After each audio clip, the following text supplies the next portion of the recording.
अच्छे अल्फाज थे, अच्छे अल्फाजों का इंतखाब किया गया था। और उसमें इन्होंने ये भी कहा कि आने वाले दिनों में हम कमेटी का जो रिपोर्ट है उस हेलो, आवाज आ रही है? जी बिल्कुल आवाज आ रही है, जी आवाज आ रही है सजाद साहब। उन्होंने ये कहा कि जो कमेटी का रिपोर्ट है उसको फाइनलाइज करके हम एक रोड मैप तैयार करके, रेगुलराइजेशन का शब्द उन्होंने इस्तेमाल किया, उसमें जॉब सिक्योरिटी भी होगी, उसमें डिग्निटी भी होगी, उसमें आपका जो फ्यूचर है स्टेबल फ्यूचर होगा। तो इन शब्दों का इस्तेमाल करके हमें ये लगा कि वजीर आला साहब हमारे मुश्किलात से, हमारे मसाइब से आगाह है, किस सूरत हाल में हम जिंदगी बसर कर रहे हैं, किन हालात से हम दरपेश हैं, तो इनसे वो बाखबर है और इल्मियत रखते हैं। तो इस इल्मियत की बुनियाद पे, इस इंफॉर्मेशन की बुनियाद पे हमें ये तवक्का थी कि आज की जो बजट तकरीर है इसमें वो मुकम्मल रेगुलराइजेशन का ऐलान करेंगे और एक मुकर्रर वक्त भी का तयन करके आज ऐलान किया जाएगा। लेकिन आज एक बार फिर ये कहा गया कि कमेटी रिपोर्ट पेश करेगी, तो उसके बाद उस कमेटी के रिकमेंडेशंस पे हम रेगुलराइजेशन का ऐलान करेंगे। हम आपके प्रोग्राम की वसादत से वजीर आला साहब से, यहाँ की सरकार से पूछना चाहते हैं कि जिस कमेटी को आपने 6 महीने दे दिए हैं, इसका जिक्र आप अभी भी खुद कर रहे थे, तो जिस कमेटी को आपने 6 महीने दिए थे रिपोर्ट सबमिट करने के लिए, आज 10वां महीना चल रहा है, उस कमेटी से तो आपने पूछा भी नहीं, ना उसको डायरेक्शन गई कि आपने रिपोर्ट क्यों नहीं सबमिट किया, क्या आपको ज्यादा वक्त दरकार है, उस हवाले से कोई ऑर्डर इशू हो जाता, तो उस मामले में आप खामोश रहे। एक मसला ये, और दूसरी बात, क्या उस कमेटी का जो रिपोर्ट है, उस कमेटी ने यहाँ के मुलाजिम नुमाइंदों को एतमाद में लिया, ऑन बोर्ड ले लिया? हम क्या चाहते हैं, हमारी जो तजवीज क्या है, हमारी आरा क्या है, हमारे जो तहफ़्फ़ुज़ात है, खदशात है, वो क्या है, हम कौन सी रेगुलराइजेशन चाहते हैं, इस बारे में कमेटी ने कभी हमसे राब्ता नहीं किया। और यानी आपका ये कहना है कि जो कमेटी है, आपका ये कहना है कि जो कमेटी है, फेजिंग मैनर से क्या बात कर रहे हैं, आप जिस रेगुलराइजेशन पॉलिसी क्या बात कर रहे हैं, आपका ये कहना है पॉलिसी क्या है? नहीं, आप एक बहुत अहम पॉइंट आपने उठाया। देखिए, ये जो पॉलिसी बनने जा रही है, जिसको ज़ैर गौर रखा जाएगा, इसमें सबसे मेन स्टेक होल्डर्स डेलीवेजर्स हैं, और जो आपकी एसोसिएशन है वो तमाम डेलीवेजर्स को रिप्रेजेंट करती हैं। और आपका यह कहना है कि जो कमेटी बनी है, और जब से बनी है आज तक आपके साथ एक मीटिंग भी नहीं, आपको एक दावत भी नहीं। हमने कई बार उनके साथ बात की है, हमने उनके सामने अपने तहफ़्फ़ुज़ात रखे हैं, रोड में भी रखे हैं, लेकिन उन्होंने ये कहा था कि रिपोर्ट को फाइनल करने से पहले आपसे बात होगी, लेकिन अभी तक हमारे से बात नहीं हुई। अब हम वज़ीर आला साहब से कहना चाहते हैं, जिस रेगुलराइजेशन के शब्द का आपने इस्तेमाल किया, जिस डिग्निटी का आपने इस्तेमाल किया, जॉब सिक्योरिटी और स्टेबल फ्यूचर का आपने जिक्र किया, और जिस रेगुलराइजेशन वर्ड का आपने इस्तेमाल किया है आज बजट तकरीर में, वो रेगुलराइजेशन पॉलिसी क्या है? क्या उसमें वो सारे मुराद है, बेसिक पे है, ग्रेड पे है, HRA है, DA है, मेडिकल है, उसमें जो 2.5 दिन की इजाफी तनख्वाह है वो है, उसमें जो हमारे कन्फर्म्ड एम्प्लॉयज धारा 370 खत्म होने के बाद जो वो मरकज के मुलाजमीन के बराबर जो इंसेंटिव्स है, children education allowance, higher education allowance और ट्रांसपोर्ट अलाउंस, क्या वो मुराद इस पॉलिसी में है कि नहीं है? एक तो ये, जो लोग इस दौरान, इस फेज मैनर के दौरान जिनको इंतजार करना पड़ेगा, क्या उनके लिए मिनिमम बेसिक एक्ट का इतलाफ होगा कि नहीं होगा? वो क्या तनख्वाह लेगी, किस हिसाब से तनख्वाह लेगी, उनकी उजरत क्या होगी? और दूसरा, जो लोग इस दौरान रिटायर हो जाएंगे या आज तक रिटायर हो गए या रिटायर होने वाले हैं, उनके साथ क्या करने जा रही है सरकार? और दूसरी बात, जो दौरान ड्यूटी आज तक शहीद हो गए हैं, अपनी जानों का नजराना उन्होंने कौम के लिए पेश किया है, दौरान ड्यूटी चाहे बिजली की तरसील उनको लाइनों को मरम्मत करते हुए, या यहाँ पे जो बर्फबारी के दौरान डेलीवेटर्स, कैजुअल लेबर्स, महकमा PHER या दूसरे महकमों में जिन्होंने अपना सब कुछ कुर्बान करके यहाँ अपनी जान, बड़ी जान फिजानी से काम करके अपना जान का नजराना पेश किया है, उनके हक में सरकार ने इस जो आने वाली रेगुलराइजेशन पॉलिसी है उसमें उनके हवाले से क्या है? फेज मैनर्स कितने हैं, किस फेज में किस साल तक रेगुलराइज किया जाएगा, और ये फेज मैनर्स का हवाला दे रहे हैं, तो एक फेज में कितने लोग को रेगुलराइज किया जाएगा, वो रेगुलराइजेशन क्या होगी?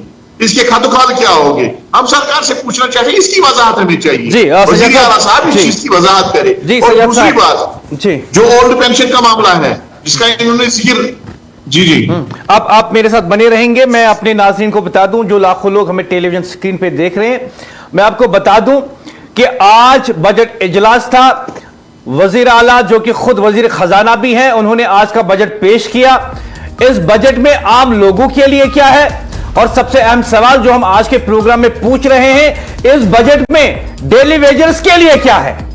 इस बजट में डेली वेजर्स के लिए क्या है, सिवाय वो जुमला जो वजीर आला ने पिछले बजट में दोहराया था। क्या है उनके लिए। और आज हम एक मसले पर बात कर रहे हैं जो सिर्फ सियासी नारा नहीं, बल्कि हजारों खानदानों की सांसों से जुड़ा हुआ सवाल है। डेली वेजर्स का सवाल है। 2 फरवरी से असेंबली का इजलास शुरू हुआ और इन लोगों को उम्मीद थी कि इस इजलास में, इस बजट में इनके लिए कोई बड़ा ऐलान किया जाएगा। लेकिन क्या कोई ऐलान हुआ? कोई ऐलान हुआ? और सबसे बड़ा सवाल कि आखिर कब तक यह हुकूमत इन डेली वेजर्स के साथ मजाक करती रहेगी? कब तक ये मजदूर, ये मेहनतकश, ये सरकारी महकमों में बरसों से पसीना बहाने वाले लोग आर्जी कहलाकर अपनी जिंदगी गुजारेंगे? ये वो लोग हैं जो 20-20, 25-25 साल से काम कर रहे हैं। बिजली के खंभों पर चढ़ने वाले लोग, सड़क बनाने वाले लोग, दफातर में खिदमत अंजाम देने वाले लोग। लेकिन आज भी इनके पास न मुस्तकिली है, न मुस्तकबिल की जमानत है, न पेंशन है, न सिक्योरिटी है। और उमर अब्दुल्ला कहते हैं कि कमेटी बनी हुई है, सिफारिशात आएंगी और उसके बाद कानूनी और माली एतबार से देखा जाएगा कि क्या कुछ किया जा सकता है, क्या कुछ किया जा सकता है। उमर अब्दुल्ला और वजीर खजाना, आपने जो बजट पेश किया, मैं आपको बताऊं कि आपकी सियासी मुखालिफिन क्या कहते हैं। वहीद पर्रा ने कहा कि इसमें डेली वेजर्स के लिए कुछ नहीं है। Leader of opposition Sunil Sharma ने कहा इसमें डेली वेजर्स के लिए कुछ नहीं है। और कश्मीर के नौजवान कहते हैं इसमें डेली वेजर्स के लिए कुछ नहीं है। तो बताइए इस बजट का क्या फायदा? इस बजट का क्या फायदा जिससे कोई मुतमईन ही नहीं, सिवाय वो लोग जिनकी मजबूरी है कि आपकी हाँ में हाँ मिलाए, सिवाय वो लोग जो आपकी पार्टी के साथ जुड़े हुए हैं, सिवाय आपकी काबीना जिन्हें कहना है कि बजट बहुत अच्छा है और हम इसका खैर मकदम करते हैं। लेकिन आम लोगों के लिए क्या राहत है? डेली वेजर्स के लिए क्या राहत है? मेरे साथ जुड़े हुए हैं सजाद परे, डेली वेजर्स फोरम के प्रेसिडेंट और इजैक के जनरल सेक्रेटरी। मैं एक सीधा सवाल आपसे पूछना चाहूंगा सजाद साहब, बजट में डेली वेजर्स के लिए कोई माली पैकेज नहीं, सिर्फ यकीन दहानी, क्या आप इससे मुतमईन हैं? देखिए, सरकार से हमने जो सवाल मीडिया के जरिए से पूछे हैं, खासकर वजीर आला साहब जो कि फाइनेंस मिनिस्टर है, हम उनसे वजाहत तलब करना चाहते हैं। जो बजट तकरीर के दौरान जो सवाल उठेंगे उनका जवाब तो उनको आखिर में बजट तकरीर के बाद ही उन सवालों का जवाब देना है। तो हम चाहते हैं कि वो इस चीज की वजाहत करें कि अगर उन्हें रेगुलराइजेशन पॉलिसी का एक ऐलान किया है, ये रेगुलराइजेशन पॉलिसी क्या है? क्या ये एनहांसमेंट ऑफ वेजेस है? क्या ये कंसोलिडेटेड पे है? क्या ये ईयर वाइज इसमें एनहांसमेंट होगी? तो कि ये मुकम्मल रेगुलराइजेशन, क्या ये अगेंस्ट वैकेंट पोस्ट रेगुलराइजेशन होगी? क्या सुपरनुमरी पोस्ट का की क्रिएशन हो जाएगी? क्या ओल्ड पेंशन की रेस्टोरेशन इसमें होगी? हम इसकी वजाहत चाहते हैं। तो मुझे पूरा यकीन है कि वजीर आला साहब आरजी मुलाजिमीन को मायूस नहीं करेंगे। क्यों मायूस नहीं करेंगे? क्योंकि उन्होंने 4.5 लाख मुलाजिमीन के दरमियान इस वक्त एक ही बर्निंग इशू है, वो है यहाँ का आरजी मुलाजिम। यहाँ के पेंशनर्स का एक ही बर्निंग इशू है, वो यहाँ का आरजी मुलाजिम। यहाँ के आरजी मुलाजिम 61,000 खानदानों से वाबस्ता जो लोग हैं, लगभग ये 4.5 लाख मुलाजिमीन, 3 लाख पेंशनर्स और 61,000 आरजी मुलाजिम, ये 8 लाख फैमिलीज का इशू है। 8 लाख फैमिलीज ने आपको वोट के जरिए से एतमाद देकर कुर्सी पर बिठाया है। आज इनके पास मेजॉरिटी है। मेजॉरिटी एक अहम वजह ये भी है ना, अगर हम एक घर में सिर्फ 5 ही बंदे रखेंगे, 8 into 5 वो हो गए 40 लाख लोग। बिल्कुल। तो 40 लाख लोगों ने इनको इसलिए वोट दिया है कि ये मुलाजमीन की मुश्किलात को आसानियों में तब्दील करे, तब ये इनको फुल मैंडेट मिला है। तो हम चाहते हैं कि इस मैंडेट का एहतराम करते हुए जो इलेक्शन के दौरान, इलेक्शन कैंपेन्स के दौरान, इलेक्शन मीटिंग्स के दौरान, इलेक्शन मंशूर के दौरान रेगुलराइजेशन का इन्होंने वादा किया है, उस पे और रेगुलराइजेशन पॉलिसी का इन्होंने वादा किया है, तो उस पॉलिसी का ऐलान जब ये बजट के सवालों का जवाब देंगे उस दिन बजट के सवालों का जवाब में इस चीज का भी शामिल, इस चीज को भी शामिल किया जाए। पिछली बार ऐसा नहीं करती है तो फिर हमारे पास कोई चारा है नहीं। पिछली बार हमने देखा कि जब मैं आपसे बातचीत कर रहा था इस लाइव टीवी प्रोग्राम में, बहुत सारे लोगों ने कॉल की और वो अपनी शिकायत, अपने तवक्कात, अपनी उम्मीदें इस प्रोग्राम के जरिए हुकूमत तक पहुंचाने की कोशिश कर रहे थे। मुझे नहीं पता क्या हुकूमत सुन रही है या बहरी है, मुझे नहीं पता हुकूमत सुन रही है या बहरी है, या सुन रही है और अनसुना कर रही है। मैं सजाद साहब आपसे पूछना चाहूंगा, हुकूमत बार बार कम्युनिटियों और रोड मैप की बात कर रही है मगर टाइमलाइन नहीं दी गई, आज भी टाइमलाइन नहीं दी गई। आप कब तक इंतजार करने के लिए तैयार हैं?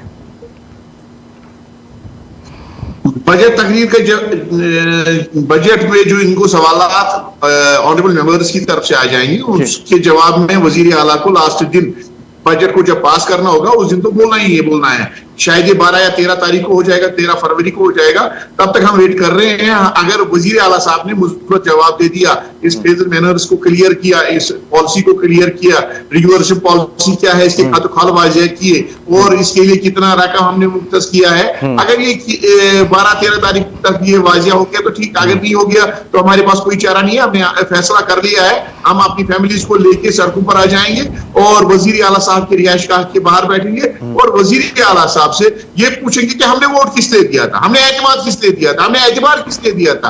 आपको कुर्सी पर बिठाकर इसलिए कि आप डेली वेजर्स के एजुअल लेवल्स पे जुल्म जबर करोगे, आप डेली वेजर्स को नजरअंदाज करोगे, इसलिए वोट दिया था कि आप सियासी जुमलाबाजी में हमें फंसा के रखोगे। हमने वोट तो इसलिए दिया था कि आप हमारा जो दीरीना जायज तस्लीम शुदा मुतालबा है 25 बरस का, उसका हाल आप हमें पेश करोगे और वो हाल जो यहाँ के आरजी मुलाजिमीन को काबिल कबूल हो, वो हाल जो रेगुलराइजेशन से कम नहीं है, बराबर रेगुलराइजेशन, वही रेगुलराइजेशन जैसे कि आज के दौर में 4th क्लास एम्प्लॉइज जो मुराद ले रहे हैं वही रेगुलराइजेशन हम चाहते हैं, वही जो मुराद है हम भी चाहते हैं। अगर सरकार ऐसा करती है तो ठीक, अगर नहीं करती है तो फैमिलीज लेके हम बैठेंगे, सरकार जवाब देगी। सरकार को तो हमने वोट दे दिया है, इसलिए दिया था कि हमारे मामला को हल करेगी। ख़वातीन और हज़रात, आज हमारे साथ जुड़े हुए हैं सजाद परे जो कि टेलीविजर्स फोरम के सदर हैं और साथ ही में एम्प्लॉय जॉइंट एक्शन कमेटी के जनरल सेक्रेटरी भी हैं। बात यह है कि कब तक इन टेलीविजर्स के साथ मजाक किया जाएगा, कब तक जुमलेबाजी के तहत जो है इन्हें खुश रखा जाएगा और कब तक इन्हें सिर्फ वोट बैंक पॉलिटिक्स के लिए इस्तेमाल किया जाएगा।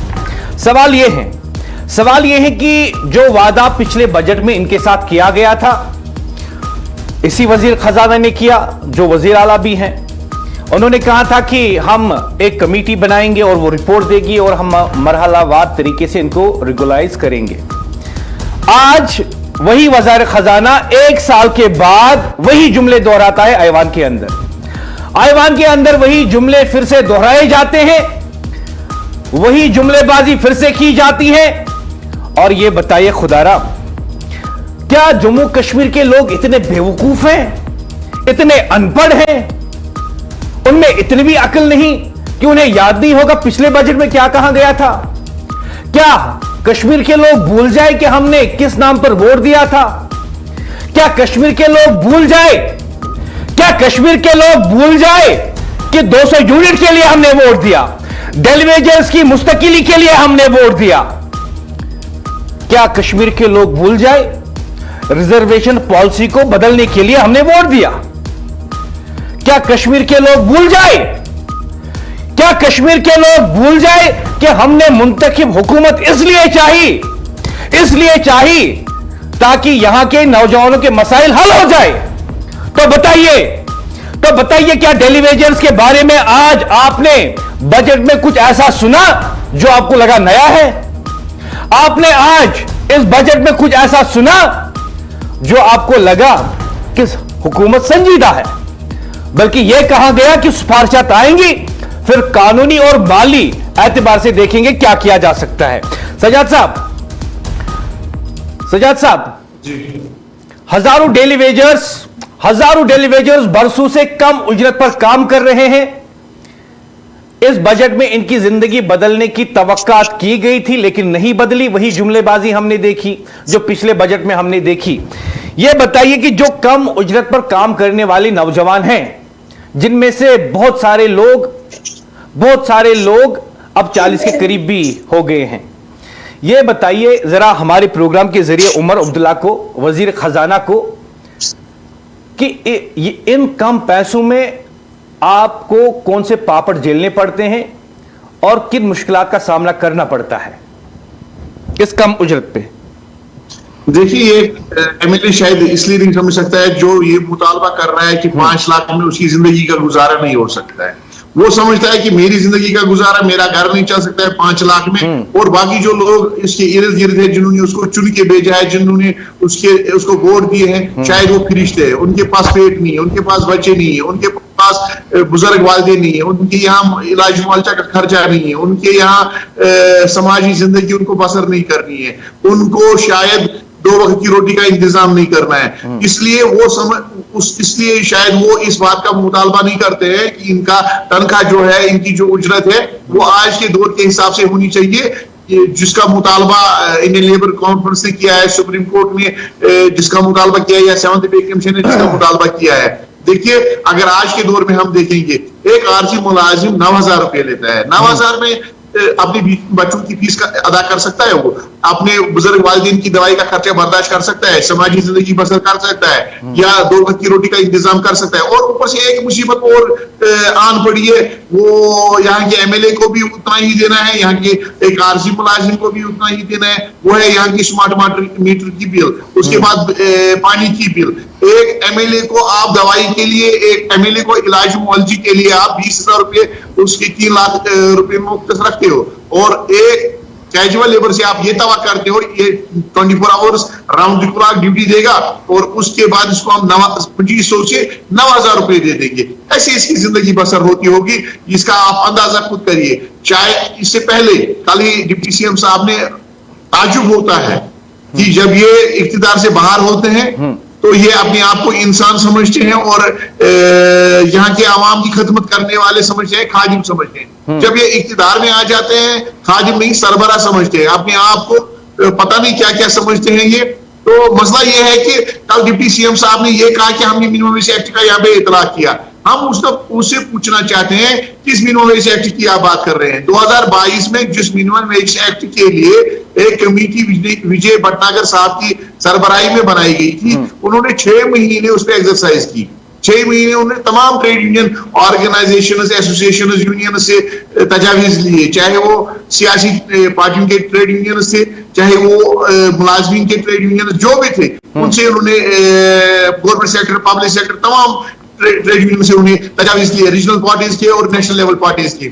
उसके बाद शर्म आती है ये कहते हुए कि उस चेयरमैन ने एक आरजी मुलाजिम की तनख्वाह में सिर्फ 11 रुपए का इजाफा किया। पानी की बोतल 20 रुपए में आ जाती है। 6 महीने के बाद तजावीज लेने के बाद, एक्सरसाइज करने के बाद उसने मिनिमम वेज में 11 रुपए का इजाफा किया, यानी कि 311 रुपए मिनिमम वेज मुकर्रर किया गया है। और वो ये कह रहे हैं कि जब मरकज में मिनिमम वेज लागू हो जाएगा उस वक्त यहाँ पे भी लागू हो जाएगा। हम उनकी इंफॉर्मेशन के लिए इतना कहना चाहते हैं कि 26 सितंबर 2025 को मिनिमम वेज दिल्ली में 883 से लेके 1035 रुपया पर डे किया गया।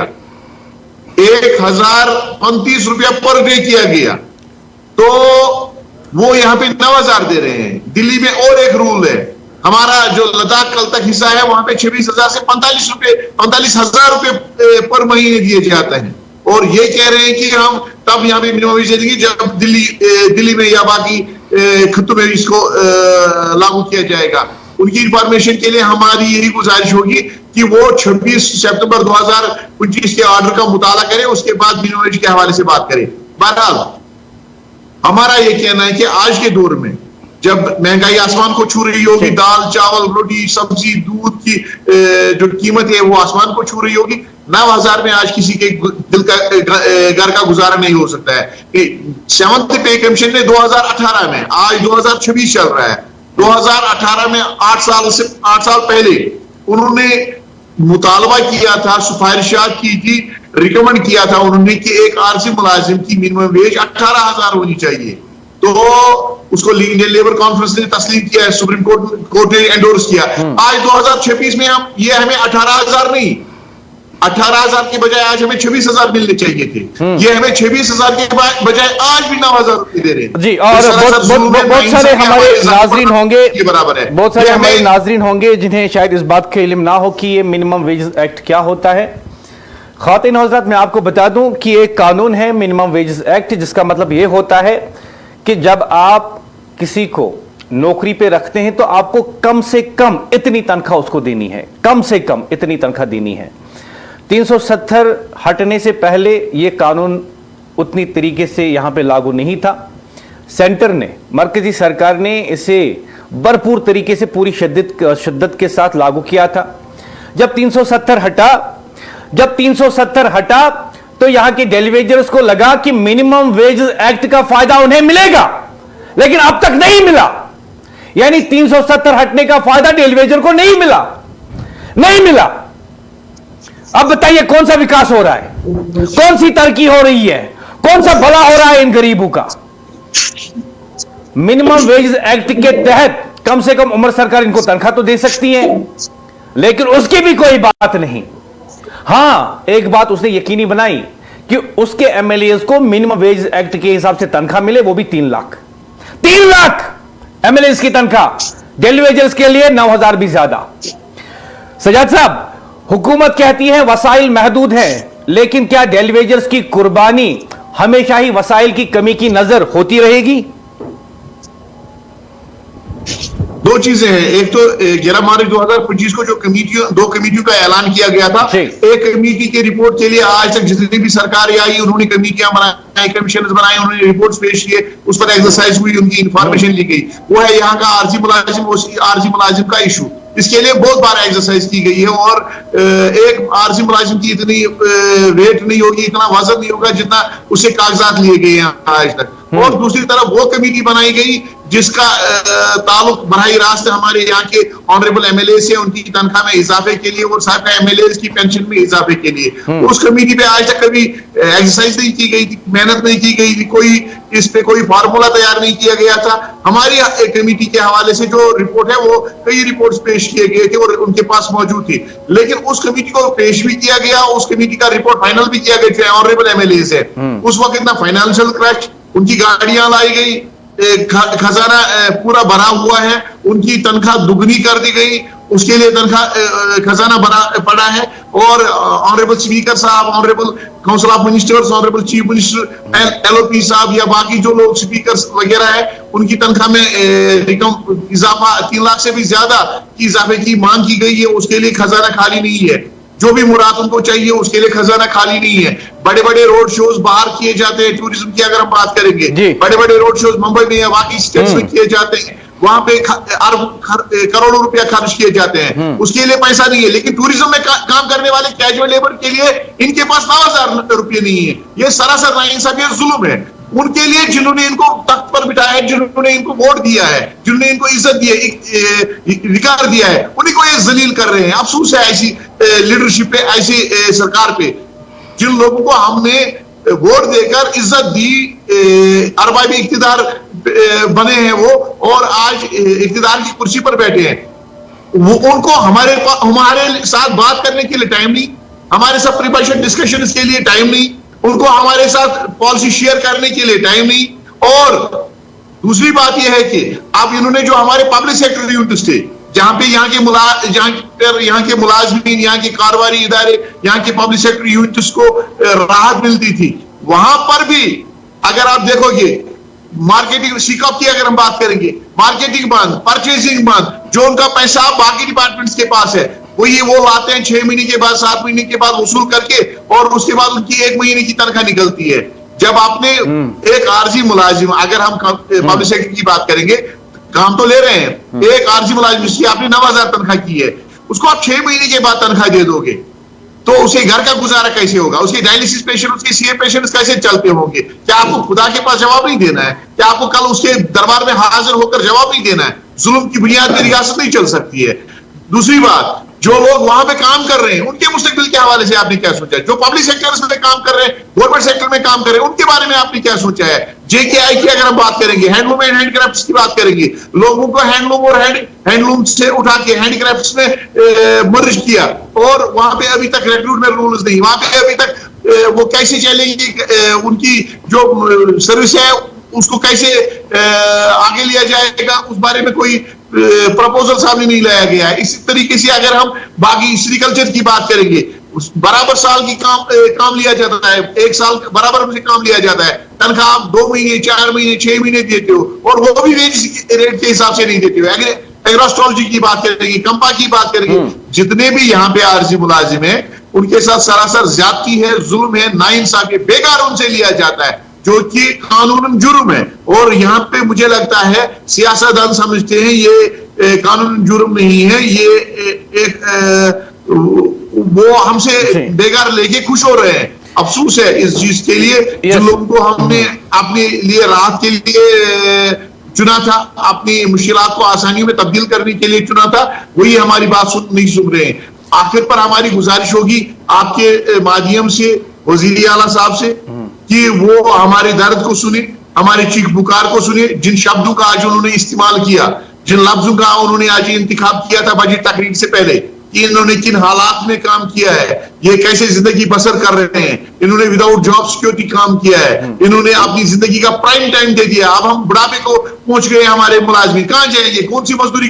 करेंगे वो? आप चीज है, कभी 30 बरस देने के बाद वो खाली हाथ जाएंगे तो उनके घर में क्या खुशियां होंगी? उनके यहाँ तो मातम होगा। तो सरकार को इस इंसानी और समाजी मामले पे सोचना पड़ेगा। और आज तो उन्होंने खुद इस चीज का ऐलान किया कि एक जायज तस्लीम शुदा और दीरीना मामला है, इंसानी मामला है। इस इंसानी मामले पर उनको इंसानी बुनियादों पर और इंसानी दायरे के अंदर सोचकर ही फैसला लेना होगा। हमें पूरी उम्मीद है, हमें वो सड़कों का रुख करने के लिए मजबूर नहीं करेंगे। 12 तारीख से पहले वो इस चीज की वजाहत करेंगे कि क्या पॉलिसी है, कैसी पॉलिसी है, क्या खदख्वाल है इस पॉलिसी के, वो आवाम के सामने, हाउस के सामने और मुलाजमीन के सामने रखेंगे उस पॉलिसी को। जी, आप मेरे साथ जुड़े रहेंगे। खातिन और हजरात, मैं आपको एक अहम बात कहना चाहता हूं, एक अहम बात। आप मान लीजिए कि जम्मू कश्मीर में इंतखाबात होने वाले हैं, आपके पास नेशनल कॉन्फ्रेंस के लोग आते हैं, उमर अब्दुल्ला आता है, इसके एमएलएज आते हैं, और वो आपको कहते हैं कि आप हमें वोट दीजिए, आप हमें वोट दीजिए, हम आपकी खिदमत करना चाहते हैं और हम हुकूमत में आके आपके मसाइल का हल चाहते हैं। और लोग एक ही आवाज में नेशनल कॉन्फ्रेंस को, उमर अब्दुल्ला के एमएलएज को कहते हैं कि उमर साहब, नेशनल कॉन्फ्रेंस, अभी हमारे पास 50 साल है, अभी हम जवान हैं, और 50 सालों में हमें नहीं पता कितने इंतखाबात होंगे। आप ऐसा कीजिए, अब की बार हम आपको वोट नहीं देंगे, लेकिन 50 सालों में कभी दे देंगे, 50 सालों में कभी आपको वोट दे देंगे। हमें कौन सी जल्दी है नेशनल कॉन्फ्रेंस को वोट देने की?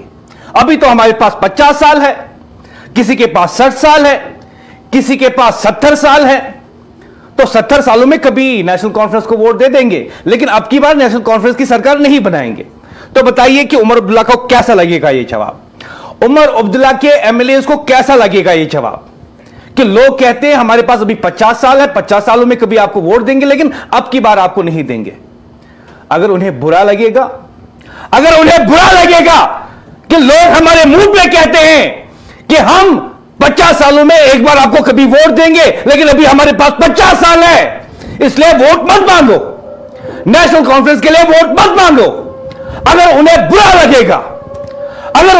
लगेगा कि 50 साल हमें इंतजार करना है, 30 साल हमें इंतजार करना है, और तब जाकर लोग सोचेंगे क्या नेशनल कॉन्फ्रेंस को वोट दे या ना दे, तो फिर उमर सरकार, आप कैसे कहते हैं लोगों को मेरे पास अभी 4 साल है?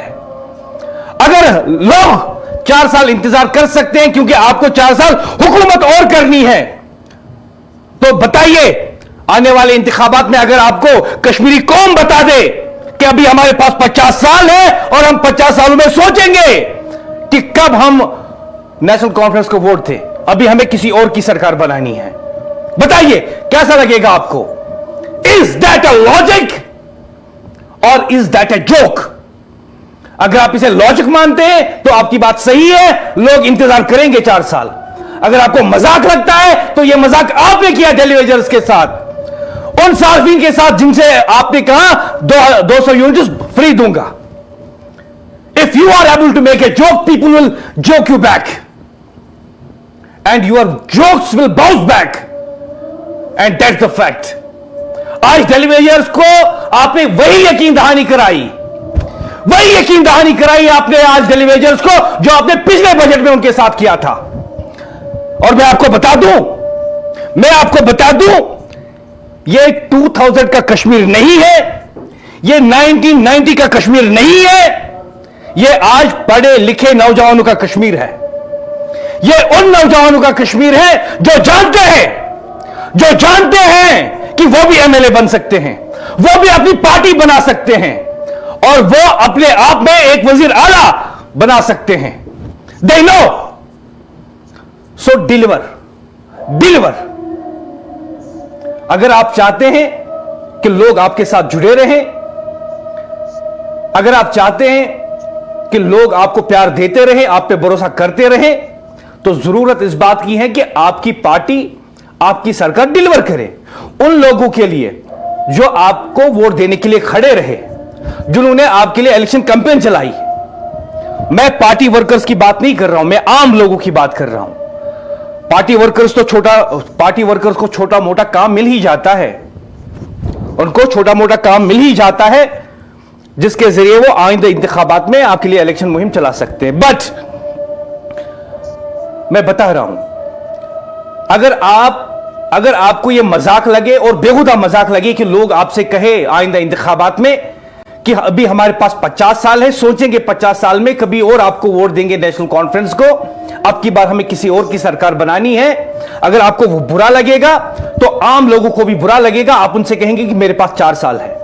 और याद रखिए आपने लोगों को यह भी कहा कि आपकी हमशेरा और आपकी पुफी, उनके घर में मीटर लगा है, इसलिए गरीब के घर में भी मीटर लगेगा। और ये वो बात है जो रिकॉर्ड पे है, और कश्मीरी लोग, जम्मू कश्मीर के लोग इसे कभी भूलने वाले नहीं, कभी नहीं भूलेंगे। हम आपको कहते रहेंगे कि आपकी पॉलिसी कैसे बनती है, क्या आप अपनी हमशेरा और पुफी को देखकर लोगों के लिए पॉलिसी बनाते हैं? क्या आप अपनी हमशेरा और पुफी को देखकर लोगों को स्टेट अवार्ड देते हैं? नासिर असलमानी, पॉलिटिकल एडवाइजर, उसका बेटा स्टेट अवार्डी। रेड टीम जिसने 2014 में नेशनल कॉन्फ्रेंस के लिए 2014 में इमराकदल कॉन्स्टिट्यूएंसी में जिसने इलेक्शन कैंपेन चलाई।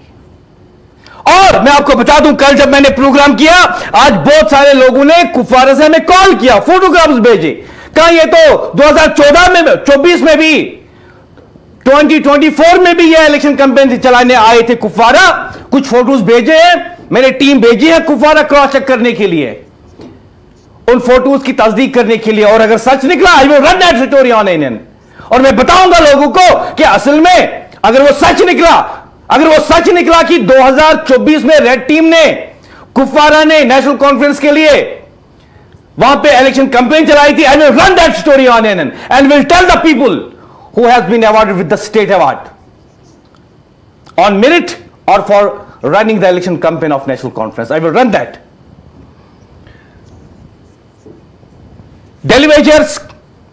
डेलीवेजर्स को काफी उम्मीदें थी इस बजट से। ये बजट एक बार फिर डेलीवेजर्स के लिए उम्मीद तो लेकर आया, मगर राहत नहीं।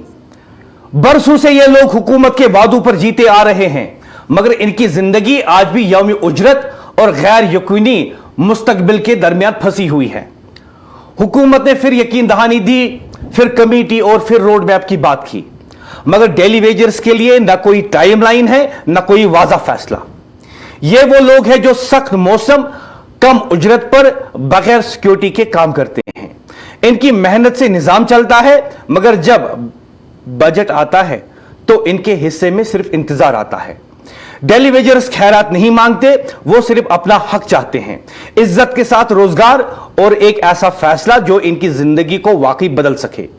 सवाल यही है, क्या यह इंतजार अब खत्म होगा या अगला बजट भी सिर्फ एक और यकीन दहानी लेकर आएगा?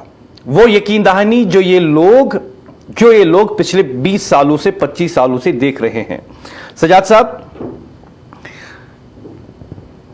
साहब, दिल्ली वेजर्स को काफी उम्मीदें थी इस बजट से, लेकिन हमने देखा कि इंसाफ नहीं हुआ। आज भी इंसाफ नहीं हुआ, लेकिन हमेशा की तरह वही यकीन दहानी कराई गई जो पिछले 20-25 सालों से आप सुनते आ रहे हैं। मैं आपसे जानना चाहूंगा सजाद साहब कि आपको क्या लगता है कि दिल्ली वेजर्स को जानबूझकर बजट से बाहर रखा गया या यह हुकूमत की वाकई में मजबूरी थी? मैं आपसे बात करूंगा इस सिलसिले में मैं आपसे बात करूंगा, लेकिन ख़वातीन व हज़रात, कुछ मौजू ऐसे होते हैं जिस पे बात करना चाहते हैं आप भी और हम भी, कुछ सवाल ऐसे होते हैं जिन्हें उठाना चाहते हैं आप भी और हम भी, और कुछ जुमले ऐसे होते हैं जिन्हें बार बार सुनते हैं आप भी और हम भी, और वही जुमले दिल्ली वेजर्स के लिए इस्तेमाल किए जाते हैं। सजाद साहब, आपसे जानना चाहूंगा कि आपको क्या लगता है कि उमर सरकार ने बजट से दिल्ली वेजर्स को जानबूझकर बाहर रखा या यह हुकूमत की मजबूरी थी? देखिए, एक बात हमारी समझ में नहीं आती है कि जब सरकार ने इलेक्शन मैनिफेस्टो कमेटी बनाने के लिए एक पैनल बनाया और उस कमेटी के पैनल के जो सरबराह थे, जो हमारे ऑनरेबल एक्स फाइनेंस मिनिस्टर है, कई बार फाइनेंस मिनिस्टर रह चुके हैं और आज ऑनरेबल स्पीकर साहब है, एक अच्छा खासा तजुर्बा है उनके पास फाइनेंस का। तो उन्होंने जिन चीजों को इलेक्शन मैनिफेस्टो में शामिल किया, उन्होंने तो इस इलेक्शन मैनिफेस्टो बनाने में 3 महीने 4 महीने उन्होंने गुजारे। 4 महीने में उन्होंने पूरी एक्सरसाइज की, तो उसके बाद उस बात को लेके वो उन्होंने इलेक्शन मैनिफेस्टो की कॉपी छपाई और फिर लोगों के दरमियान गई, उस नाम पे उन्होंने वोट ले लिए। उस इलेक्शन मैनिफेस्टो में उन्होंने डेली वेजर्स कैजुअल लेबर्स का इशू भी रखा था, ओल्ड पेंशन की रेस्टोरेशन का मामला भी रखा था। तो क्या उन्होंने बिना तहकीक के ही इस इशू को इलेक्शन मैनिफेस्टो में डाला, एक फाइनेंस मिनिस्टर होने के होते हुए भी? और क्या ये सिर्फ कि इन्होंने इस पे एक्सरसाइज की है? अगर उन्होंने एक्सरसाइज की है तो आज कमेटी से रिपोर्ट मांगने का क्या मतलब है? तो इसमें ताखिर क्यों? उन्हें सारे एस्पेक्ट्स पे उन्होंने उस वक्त नजर डाली होगी, उन्होंने लीगल भी, उन्होंने फाइनेंस भी, उन्होंने कानूनी भी, सब कुछ उन्होंने एडमिनिस्ट्रेटिव जितने भी इस पे पहलू होंगे उस पे तो उन्होंने गौर किया होगा, तभी तो इन्होंने इस मामले को इसमें लाया होगा। आपने बहुत अच्छी बात कही सजाद साहब। मैं इसको अपने व्यूअर्स के लिए दोहरा दूं क्योंकि ये बहुत अहम पॉइंट है। खातिन हज़रत, मैं आपको बता दूं कि जब नेशनल कॉन्फ्रेंस इलेक्शन मंशूर बना रही थी, जिसमें मंशूर में लोगों के साथ वादा किया जाता है कि हम आपके लिए क्या क्या करेंगे अगर हम हुकूमत बनाएंगे, लेकिन अनफॉर्चुनेटली हमारे यहां जो इलेक्शन मैनिफेस्टो होता है वो एनफोर्सेबल नहीं होता है कानून के तहत। यानी आप किसी पार्टी के खिलाफ कोर्ट में केस नहीं कर सकते हैं कि मैंने आपको वोट दिया था इस वादे पर कि आपने कहा था ऐसा। This is not a fundamental right कि you will go to the court to enforce it. जब उनका यह मंशूर बन रहा था तो उस कमेटी में former finance minister of the state Abdur Rahim rather एक अहम रुकन थे। और सजाद साहब ने एक अच्छा पॉइंट उठाया कि जब नेशनल कॉन्फ्रेंस ने यह मंशूर में लिखा कि हम डेली वेजर्स को रेगुलर करेंगे, तो क्या नेशनल कॉन्फ्रेंस को, खासकर उस कमेटी को जिसमें Abdur Rahim rather former finance minister थे, क्या उनको पता था कि हमारे पास इतना बजट है कि हम इनको रेगुलराइज कर सकते हैं, या उनको पता था कि हमारे पास कोई ऐसी पॉलिसी है जिसके तहत हम इनको रेगुलराइज कर सकते हैं? क्या उन्होंने वो सब कुछ ज़हन में रखा?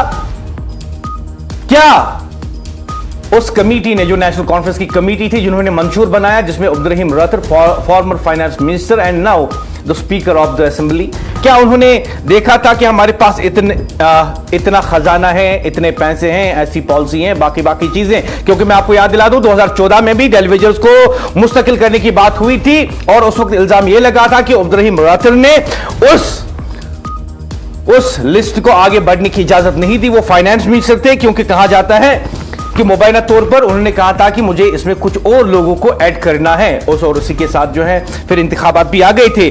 और सजाद परे ने यह अहम सवाल उठाया है, और मैं चाहूंगा सजाद साहब कि जिस तरीके से आपने अहम पॉइंट उठाया कि जब नेशनल कॉन्फ्रेंस मंशूर बना रही थी तो क्या उनको पता नहीं था, खासकर जब अब्दुल रहीम रत और उसमें खुद एक मेंबर थे जिन्होंने मोहर डाली कि हाँ ये मंशूर जो है पब्लिक में जाना चाहिए और इसी पे हमें वोट लेना चाहिए। आपको क्या लगता है फिर कि क्या तब जो है जुमलाबाजी थी या अब जुमलाबाजी है? देखिए, मेरा सवाल वही है आज की हुकूमत से, अगर उन्होंने उस वक्त बिना तहकीक के इस मामले को इलेक्शन मैनिफेस्टो में लाया था, और उस वक्त आर्जी मुलाजमीन सरकारी जो है कि 4.5 लाख मुलाजमीन है, उनके अफराद खाना या पेंशनर्स है जिनके दरमियान दो ही बर्न इशू है, वो है ओल्ड पेंशन की रेस्टोरेशन और डेली वेजेस की रेगुलराइजेशन। अगर उन्होंने आंखें बंद करके बिना तहकीक के इसको इलेक्शन मैनिफेस्टो में लाया है और इस पर वोट लिए हैं लोगों से, तो ये तो सही है। तो सरकार को सामने आकर, उस कमेटी के पैनल के सरबराह को भी सामने आकर, पार्टी के प्रेसिडेंट को भी और जो भी सरकार के सरबराह है, लीडर ऑफ हाउस है, उनको चाहिए कि वो सामने आकर लोगों से माफी मांगे कि हमने आपको गलत तरीके से गलत नारे पे वोट ले लिया है। अगर उन्होंने तहकीक करके इस मामले को इलेक्शन मैनिफेस्टो में लिया है और इस पर सारे पहलुओं पर खोज करके इसको इलेक्शन मैनिफेस्टो में डाला है, फिर लोगों से वोट लिया है, तो फिर आज ये वक्त गुजारी क्यों? तो आज इस पर चर्चा करने की जरूरत ही नहीं है। आपके पास तो अच्छा खासा लीगल टीम भी, तो उस पैनल में अच्छे खासे जो फाइनेंस के तजुर्बा याफ्ता लोग हैं वो भी उसमें थे। तो आज इस कमेटी के रिपोर्ट का इतना इंतजार क्यों करना है? तो आप उठिए, जिस तरीके से आपने इसको कमेटी के जरिए से इलेक्शन मैनिफेस्टो में लाया था, उसी तरीके से आप इस पे अमल करके रेगुलराइजेशन पॉलिसी का ऐलान करिएगा। क्या आप इसको वोट बैंक के साथ जोड़ रहे हैं कि जब इलेक्शन नजदीक होंगे तो उस वक्त इसको रेगुलराइज करेंगे? ये अगर आप इस चीज को देखकर कि ये अब इलेक्शन होने के नजदीक, इलेक्शन करीब होंगे तो उस वक्त ऐलान किया जाएगा, तब तक यहाँ का आर्जी मुलाजिम आपका वेट नहीं कर सकता है, तो फिर हमें जद्दोजहद करने से कोई नहीं रोक सकता है, और दुनिया की कोई ताकत हमें इस आईनी और जमहूरी हक जो है हमारा प्रोटेस्ट या जो एहतजाज है, ये तो हमारा आईनी जमहूरी हक है। मुझे याद आ रहा है सड़क पर आकर सरकार से जवाब देंगे। मुझे याद आ रहा है सजाद साहब, 2014 में जब उमर सरकार जो है उसकी टर्म खत्म हो रही थी और यहाँ पे इंतखाबात होने वाले थे, डेलीवेजर्स ने उस दिन जम्मू में भी और कश्मीर में भी, खासकर मुझे आपका बयान याद है क्योंकि मैं आपकी पार्टी को उन दिनों कवर कर रहा था as a field reporter. I was very young those days. मुझे याद है कि मैंने आपकी एक तकरीर जो है, आपने कहा था कि उमर सरकार ने 2010 के बाद, जब 2014 में उनकी टर्म खत्म हो रही थी तबाकुत सैलाब के बाद, आपने कहा था उस दिन डेलीवेजर से कि हम गांव जाकर, शहर जाकर लोगों को बताएंगे कि नेशनल कॉन्फ्रेंस ने हमारे साथ धोखा किया, इन्होंने हमें रेगुलराइज नहीं किया, और हम लोगों को अवेयर करेंगे कि आप जो हैं इनके खिलाफ वोट दे दें और हमें एक नई सरकार लानी है जो हमारे लिए काम कर सकें। मुझे नहीं पता फिर आपने वो कैंपेन चलाई थी या नहीं, लेकिन क्या लगता है आपको, अब की बार कहते हैं 4 साल हैं उमर सरकार के पास, और मैं खुल के कहता हूं लोगों के पास 4 साल नहीं, और अगर ये यार्ड स्टिक है कि अभी मेरे पास 4 साल हैं, लोग 4 साल वेट करें, हो सकता है आने वाले इंतखाबात में उमर सरकार को, नेशनल कॉन्फ्रेंस को लोग बताएं कि अभी हमारे साथ पास 50 साल है, 50 साल बाद आने वोट मांगने के लिए, तब तक हम कोई और सरकार चलाएंगे यहां पे। आपको लगता है कि अगर अब की बार भी आपके साथ इंसाफ नहीं हुआ तो आप कुछ ऐसे इकदाम उठा सकते हैं जैसे कि आपने 2014 में सोचे थे? देखिए, 2 चीजें हैं। एक तो ये कि 2014 में जो हमने उस वक्त ऐलान किया था कि हम इनकी जो इन्होंने हमारे साथ धोखा किया है उस धोखाधड़ी से हम लोगों को आगाह करेंगे।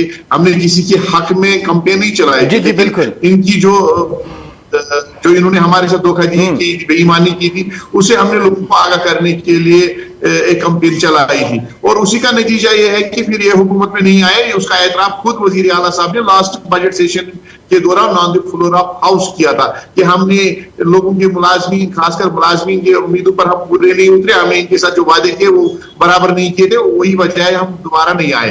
तो फिर उसके बाद जब पीडीपी और बीजेपी की सरकार बनी, उन्होंने हमारे साथ वादा किया। आपको याद होगा कि हम प्रताप पार्क में बैठे थे, ऑनरेबल फाइनेंस मिनिस्टर उस वक्त के, तो उन्होंने हमारे साथ वादा करके एक पॉलिसी सामने लाई थी। बहरहाल जब वो भी हमारी उम्मीदों पर पूरे नहीं उतरे तो हमने एक बदलाव का नारा दिया। उसी बदलाव का नारे का नतीजा ये है कि आज इतना बड़ा मैंडेट उमर सरकार के पास है। तो हम उमर साहब से जब मिले, जब इन्होंने इख्तियार संभाला, तो हमने इनको अपना वो वादा याद दिलाया जिसके लिए इन्होंने हमसे वोट लिए थे। तो इन्होंने कहा कि आने वाले दिनों में हम आपके साथ इंसाफ करेंगे और जो आपका दीनी ना जायज तस्लीम शुदा मुतालबा है, ये एक बर्निंग इशू है। अगर हम देखेंगे सोसाइटी में सबसे कम तर जो पसमानदा तबका है वो आरजी मुलाजमीन का है। मुलाजमीन के बाकी सारी इशूज लगभग हल हो गए हैं। अब 3 इशूज है, एक तो आरजी मुलाजमीन की रेगुलराइजेशन, दूसरा ओल्ड पेंशन की रेस्टोरेशन, तीसरा पब्लिक सेक्टर का मामला। तो इन चीजों को लेके हम आने वाले वक्त में आपको इंसाफ फराहम करेंगे और अच्छा फैसला आपको सुनने को मिलेगा। लेकिन आज ये कहा जा रहा है कि जनाब हमारे पास अभी 4 साल है, 5 साल है। क्या 4 साल में जो लोग रिटायर हो जाएंगे उनको आपका जवाब दोगे? उनके साथ क्या इंसाफ करोगे आप? अच्छा, जो लोग इस दौरान ड्यूटी शहीद हो गए हैं या खुदा ना खासा इस दुनिया से चले जाए, अल्लाह हर एक की उम्र दराजी करे, जो इस दौरान इस दुनिया से चले जाएंगे, उनके बच्चों को आप क्या जवाब दोगे? जिन लोगों के घरों में इस वक्त डायलिसिस पेशेंट है, सीए पेशेंट है, मरीज है, वो दवाई की एक टीकी के लिए तरस रहे हैं। क्या वो आपको 4 साल इंतजार करेंगे आपके इलाज मुआवजे के लिए? क्या वो 4 साल इंतजार कर सकते हैं? ये हमारा सवाल रहेगा यहाँ की सरकार से। सरकार सोचे एक बार, ग्राउंड लेवल को देखकर, मुलाजमीन के हालात को देखकर, मुलाजिम किस किस्म कुर्सी के हाल में जिंदगी बसर कर रहे हैं, मरीज कैसे तड़प रहे हैं, चीख रहे हैं, और मुलाजमीन कैसे तड़प रहे हैं। और दूसरी बात यह है कि हमारा जो इस कौम का मुस्तकबिल है वो हमारे बच्चे हैं। अब वो भी तालीम से दूर होते जा रहे हैं, वजह इसी सरकार का है। आपसे जानना चाहूंगा क्योंकि सजाद साहब बहुत कम वक्त बचा है इस प्रोग्राम में, इसके बाद हमें दिल्ली स्टूडियो से जो है उर्दू खबरनामा भी नशर करना है। मैं आपसे जानना चाहूंगा कि आप हुकूमत को कितना वक्त देंगे और उसके बाद आपका अगला कदम क्या हो सकता है? हम उमर साहब की बजट तकरीर का फैसला इंतजार कर रहे हैं, जब वो इन सवालों का जवाब जो इस वक्त बजट पर हमारे ऑनरेबल एमएलएज उठाएंगे, जी बिल्कुल, उनके सवालों का जवाब देना है बजट पास होने के दिन। तो हमें पूरी उम्मीद है उस दिन हमें वो निराशा नहीं करेंगे।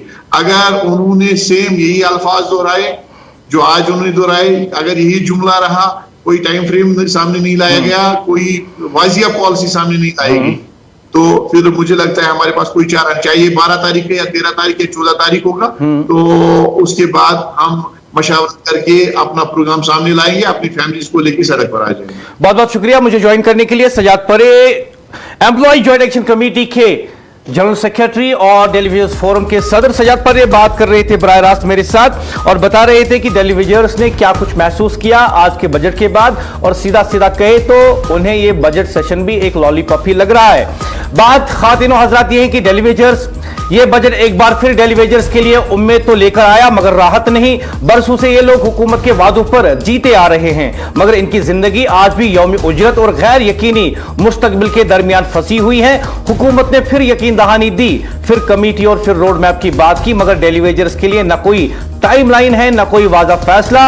ये वो लोग हैं जो सख्त मौसम में कम उजरत पर बगैर सिक्योरिटी के काम करते हैं। इनकी मेहनत से निजाम चलता है मगर जब बजट आता है तो इनके हिस्से में सिर्फ इंतजार आता है। टेलीविजर्स खैरात नहीं मांगते, वो सिर्फ अपना हक चाहते हैं, इज्जत के साथ रोजगार और एक ऐसा फैसला जो इनकी जिंदगी को वाकई बदल सके। सवाल यही है क्या यह इंतजार अब खत्म होगा या अगला बजट भी एक और यकीन दहानी लेकर सिर्फ आएगा? क्योंकि हमने पिछले बजट में भी देखा कि जो यकीन दहानियां आज कराई गई वही यकीन दहानियां 2025 में भी की गई थी। देखिए यह सवाल सीधा है और सीधा ही पूछा जाएगा। टेलीविजर्स यह बजट एक बार फिर उम्मीद का लॉलीपॉप लेकर आया है मगर राहत नहीं, सुकून नहीं, कोई ठोस फैसला बिल्कुल भी नहीं। बरसों से ये लोग वादों पर जिंदा है। हर साल एक नया जुमला, एक नई यकीन दहानी, एक नई कमेटी और एक नया रोड मैप। मगर सवाल ये है, रोड मैप आखिर कहां जाता है? मंजिल कब आएगी? ये वो लोग हैं जो बर्फ में खड़े होकर काम करते हैं, गर्मी में पसीना बहाते हैं, कम उजरत पर, बगैर किसी सोशल सिक्योरिटी के, बगैर किसी मुस्तकबिल की जमानत के।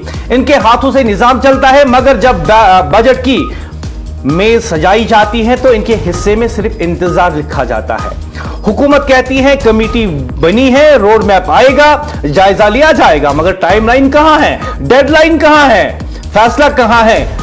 और कश्मीर के लोग जानना चाहते हैं, जम्मू कश्मीर के नौजवान जानना चाहते हैं, जम्मू कश्मीर के टेलीविजन जानना चाहते हैं, क्या टेलीविजन सिर्फ फाइलों में रहेंगे? क्या इनकी किस्मत हर साल अगले बजट तक मौखर होती रहेगी? क्या इनकी मेहनत का सिला सिर्फ अल्फाज है? टेलीविजन खैरात नहीं मांग रहे हैं। मैं इस बात को दोहराता हूं, टेलीविजन खैरात नहीं मांगते हैं, वह अपना हक मांग रहे हैं, इज्जत के साथ रोजगार मांग रहे हैं, एक वाज़ा ऐलान मांग रहे हैं, एक वाज़ा ऐलान कि हां उमर सरकार बता दे कि इस साल हम इनको मुस्तकिल करेंगे। मुस्तकिल हल मांग रहे हैं ये टेलीविजन। और आज ये सवाल पूछा जा रहा है, क्या ये इंतजार इस साल खत्म होगा या अगला बजट भी एक और तकरीर, एक और वादा और एक और कमेटी लेकर आएगा? आज जवाब देना होगा, सिर्फ वाज़ा और दो टोक, क्योंकि यह मसला सियासत का नहीं है, क्योंकि यह मसला सियासत का नहीं है, यह मसला इंसाफ का है, यह मसला गरीब घरानों का है। और मैं आपको बता दूं ख्वातीन और हजरात, प्रोग्राम इख्तिताम करने से पहले एक अहम बात आपको कहना चाहूंगा। मुझे बताया गया है कि कुछ टेलीविजन्स को, कुछ अफसर कुछ सरकारी दफ्तरों में बहुत तंग करते हैं। उनसे खाना भी पकवाते हैं, उनसे झाड़ू भी लगवाते हैं, उनसे चाय भी बनवाते हैं और खुद को इन टेलीविजन का मालिक समझने लगे हैं। मालिक समझते हैं कुछ अफसर और इन्हें धमकी देते हैं इन कुछ टेलीविजन को कुछ अफसर, और कहते हैं हमारे लिए खाना नहीं बनाओगे तो तुम्हारी अटेंडेंस रोक दी जाएगी, हमारे लिए चाय नहीं बनाओगे तुम्हारी अटेंडेंस रोक दी जाएगी। और कभी कभी अपने घर का काम भी करवाते हैं। ऐसी भी शिकायत सामने आती है कि कुछ टेलीविजन को कुछ अफसर इंसान समझते ही नहीं, बल्कि अपना नौकर समझते हैं। और मैं बताना चाहूंगा उन अफसरों को, एएनएन न्यूज की टीम ये तमाम फैक्ट्स कलेक्ट कर रही है, वीडियो के साथ, ऑडियो के साथ, और हम पब्लिक में लाएंगे। पब्लिक में ही नहीं बल्कि हुकूमत के सामने लाएंगे और पूछेंगे हुकूमत से, बताओ जी इस टेलीविजन का काम इस महकमे में यह है, तो इससे इसका अफसर चाय क्यों बनवाता है? इससे इसका अफसर अपने घर में काम क्यों करवाता है? इससे इसका अफसर इस बात पर क्यों ब्लैकमेल करता है, तुम्हारी हाजिरी रोक दूंगा? क्यों? एक तो इनकी उजरत कम, एक तो इन टेलीविजन की उजरत कम, और दूसरी तरफ इन टेलीविजन की कोई सोशल सिक्योरिटी नहीं, और तीसरी तरफ ये कुछ अफसर खुद को मालिक समझते हैं इन टेलीविजन का। वी विल एक्सपोज देम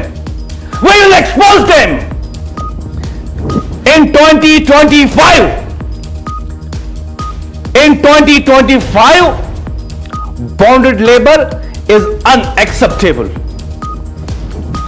और जो ये कुछ अफसर इन टेलीविजन को अपना नौकर समझते हैं, अपने घर का काम इनसे करवाते हैं, ANN news will expose you very shortly. ANN news की टीम मुख्तलिफ महकमा जात में जाती है, मुख्तलिफ डिलीवर से बात हो रही है, मुख्तलिफ जगहों पर वीडियोस बन रहे हैं, ऑडियो बनाया जाता है, और जहां पे हमने देखा कि किसी अफसर ने किसी टेलीविजन को 40 साल के बाद अपने हुक्म से बोला जाओ घर में बैठो, क्योंकि उसने उसके लिए खाना नहीं बनाया। किसी टेलीविजन को बोला कि जाओ आज से आप इस महकमे के डेलीवेजर नहीं हो, इसलिए क्योंकि उस डेलीवेजर ने उस अफसर का घर का काम करने से इनकार कर दिया। We will expose them and this is a promise of ANN news, we will expose them. खातिन और हजरात, मसाइल बहुत हैं, सवालात बहुत हैं, लेकिन आज के प्रोग्राम में हम बात कर रहे थे आज के बजट की, और आज के बजट के हवाले से हम बता रहे थे कि डेलीवेजर्स के लिए क्या ये एक लॉलीपॉप बन के आया है आज का बजट, या उमर सरकार वाकई में इनके लिए कुछ करना चाहती है। और मैं इस बात को दोहराऊंगा, उमर सरकार, अगर आपके पास 4 साल है और लोगों को इसीलिए 4 साल इंतजार करना है क्योंकि उमर सरकार के पास 4 साल है, तो मैं आपको बता दूं आने वाले इंतखाबात में हो सकता है कश्मीर के लोग, जम्मू कश्मीर के लोग नेशनल कॉन्फ्रेंस को बता दे कि हमारे पास अभी 100 साल है, 100 सालों में सोचेंगे कभी कि नेशनल कॉन्फ्रेंस को वोट देंगे, अभी हमें फिलहाल 100 साल किसी और पार्टी को हुकूमत में लाना है। अगर आप 4 सालों के बदले में लोगों को इंतजार करवा सकते हैं तो लोगों के लिए फुर्सत ही फुर्सत है। 100 सालों के लिए फिर वो कहेंगे नेशनल कॉन्फ्रेंस को खैरबाद और कहेंगे कि हमें किसी और पार्टी को हुकूमत में लाना है, जो कम से कम हुकूमत में आके लोगों को ना कहे अभी मेरे पास 4 साल है, अभी मेरे पास 4 साल है। अगर आपको लगता है कि लोगों का वक्त कीमती नहीं, तो लोग भी समझेंगे कि नेशनल कॉन्फ्रेंस के लिए लोगों का वक्त कीमती नहीं होना चाहिए और ना ही वो नेशनल कॉन्फ्रेंस का वक्त कीमती मानने के लिए तैयार हो जाएंगे। खातिन और हज़रात, बात यह है कि क्या डेलीवेजर्स के साथ इंसाफ होगा। आज बजट पेश किया गया, कल के इजलास में मुख्तलिफ एमएलए, अपोजिशन पार्टियां इस पर सवाल उठाएंगी, उमर सरकार को कटोरे में खड़ा करेंगी। हम यह भी देखेंगे कि मुख्तलिफ सवालात के साथ डेलीवेजर्स की बात कौन करता है। आज वहीद पर्रा ने इनके बारे में खुल के बात की और हुकूमत से पूछा, जी बताओ जी आपने डेलीवेजर्स के लिए इस बजट में क्या रखा है। Leader of opposition Sunil Sharma ने दो टोक अल्फाज में हुकूमत को बताया कि बताओ जी इसमें डेलीवेजर्स के लिए क्या है, लेकिन कल ऐवान के अंदर डेलीवेजर्स की बात कौन करेगा, बेरोजगार नौजवानों की बात कौन करेगा, मिनिमम वेजेस एक्ट की बात कौन करेगा और उमर सरकार को कटोरे में खड़ा करेगा इस ऐवान के अंदर। हम वो देखेंगे और आपको भी टीवी पे दिखाएंगे। मैं मुदस्सिर याकूब चाहूंगा इजाजत। एएनएन न्यूज वादी कश्मीर की सबसे ज्यादा देखे जाने वाली टीवी न्यूज चैनल। दुआएं आपके हक में पहले ही की हैं, आपकी बार ये दुआ कि वो दुआएं कबूल हो, शायद कि उतर जाए तेरे दिल में मेरी बात। दुआ करते हैं आपकी नींद अच्छी हो। एएनएन न्यूज पर खबरों का सिलसिला जारी रहेगा। कल फिर आपसे मुलाकात होगी। मैं मुदस्सिर याकूब एक नए सवाल के साथ। खुदा हाफिज।